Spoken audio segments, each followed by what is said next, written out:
বসন্ত উৎসবের ছুটির মরশুম শেষ হওয়ার পর চীনে কর্মসংস্থানের তীব্রতা বেড়েছে বহুগুণ। বিশেষ করে বিপুল সংখ্যক বিশ্ববিদ্যালয় স্নাতকদের জন্য কর্মসংস্থানের সুবিধার্থে অগ্রাধিকারমূলক নীতিমালা প্রণয়ন করা হচ্ছে দেশটিতে। দেশ জুড়ে স্থানীয় সরকার ক্যারিয়ার মেলা এবং লাইভ স্ট্রিমিং ইভেন্ট আয়োজন করছে এবং চাকরি প্রার্থীদের ব্যবসার সাথে সংযুক্ত করার জন্য এআই চালিত পরিষেবা চালু করার পরিকল্পনা করেছে।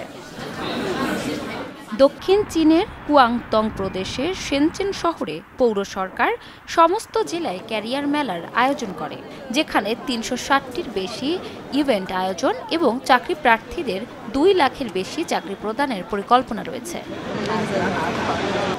একটি উল্লেখযোগ্য উদ্যোগ হল শেনচেনে নতুন স্নাতকদের জন্য ৭ দিন পর্যন্ত বিনামূল্যে থাকার ব্যবস্থা, যা শহরে চাকরি প্রার্থীদের সবচেয়ে উপযুক্ত চাকরি খুঁজে পাওয়ার ঝামেলা অনেক কমিয়ে দেবে।